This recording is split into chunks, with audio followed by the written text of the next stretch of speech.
دوستو آپ کو اس ویڈیو میں خوش آمدید کہتے ہیں۔ آج ہم مجید امجد کے حالات زندگی اور ان کی تصانیف کے بارے میں جانیں گے، تو شروع کرتے ہیں۔ جون 1914 کو جھنگ میں پیدا ہوئے۔ والد کا نام علی محمد تھا۔ مجید امجد کے والد نے جب عقد ثانی کیا تو ان کی والدہ ان کو لے کر ننہال آ گئی۔ ان کے نانا میاں نور محمد، جو ایک عالم فاضل انسان تھے، نے ان کی پرورش اور تربیت کی۔ مجید امجد نے ابتدا میں عربی اور فارسی کی تعلیم اپنے نانا ہی سے حاصل کی۔ نوجوانی میں قدم رکھا تھا کہ آپ کی والدہ کا انتقال ہو گیا۔ انٹر تک کی تعلیم جھنگ ہی میں حاصل کی۔ 1930 میں اسلامیہ کالج ریلوے روڈ سے BA کیا۔ آپ کی ادبی زندگی کا آغاز 9 سال کی عمر میں ہی ہو گیا تھا۔ BA کرنے کے بعد آپ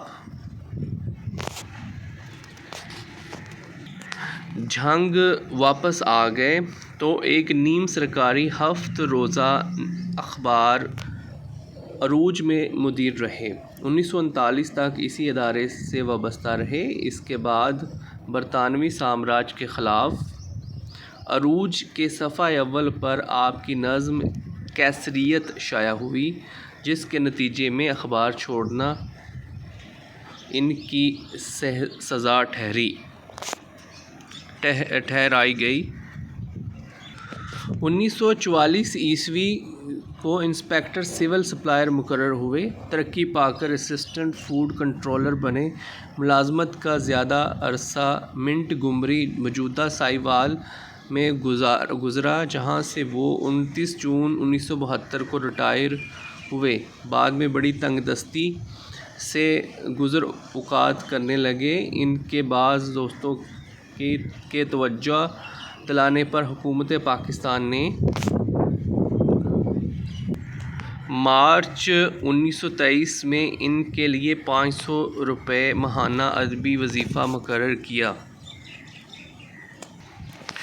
پہلا شعری مجموعہ شب رفتہ کے نام سے ان کی زندگی میں ہی شائع ہوا۔ شب رفتہ کے بعد ان کا دوسرا مجموعہ تھا، جو ان کی وفات کے بعد شائع ہوا۔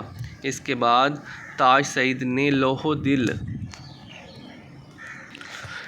کے عنوان سے ان کا شعری کلیات شائع کیا۔ بعد ازاں ڈاکٹر خواجہ محمد ذکریا نے کلیات مجید امجد کے نام سے ان کا تمام کلام مرتب کیا۔ اس کے باوجود مجید امجد کے جدید تقاضوں کے مطابق شعری کلیات کی ضرورت محسوس کی جاتی رہے گی۔ تو یہ تھا مجید امجد کا مختصراً احوال، ان کے حالات زندگی اور تصانیف۔ تو دوستو اس ویڈیو میں اتنا ہی۔ مزید ویڈیوز دیکھنے اور سننے کے لیے اس چینل کو سبسکرائب کریں۔ Thank you.